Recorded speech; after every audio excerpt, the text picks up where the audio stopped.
14वां बाब। यरूशलेम और दूसरी कौमें। देख, खुदावंद का दिन आता है जब तेरा माल लूट कर तेरे अंदर बांटा जाएगा, क्योंकि मैं सब कौमों को फराहम करूंगा कि यरूशलेम से जंग करें, और शहर ले लिया जाएगा और घर लूटे जाएंगे, और औरतें बेहुरमत की जाएंगी, और आधा शहर असीरी में जाएगा, लेकिन बाकी लोग शहर ही में रहेंगे।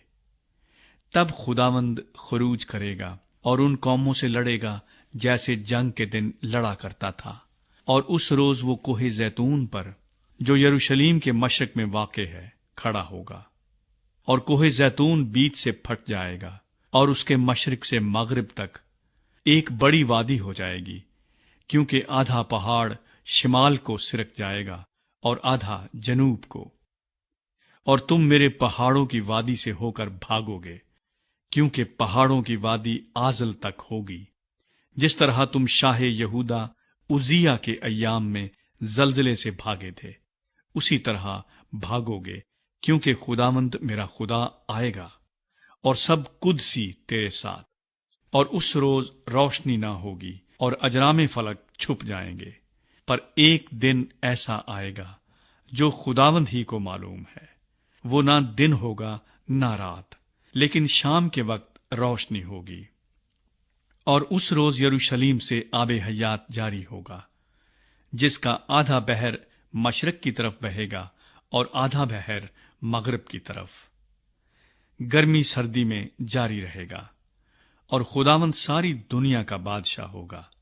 उस रोज एक ही खुदावंद होगा, और उसका नाम वाहिद होगा।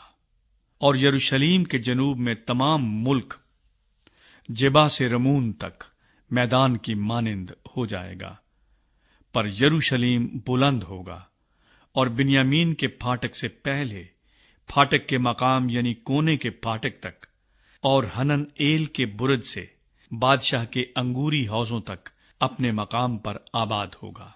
और लोग इसमें सकूनत करेंगे, और फिर लानत मुतलिक न होगी, बल्कि यरूशलेम अमनो अमान से आबाद रहेगा।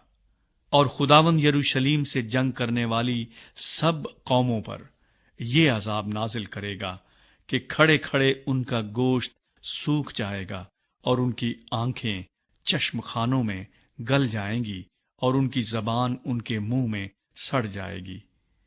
और उस रोज खुदावंद की तरफ से उनके दरमियान बड़ी हलचल होगी, और एक दूसरे का हाथ पकड़ेंगे, और एक दूसरे के खिलाफ हाथ उठाएगा। और यहूदा भी यरूशलेम के पास लड़ेगा, और इर्द गिर्द की सब कौमों का माल यानी सोना चांदी और लिबास बड़ी कसरत से फराहम किया जाएगा।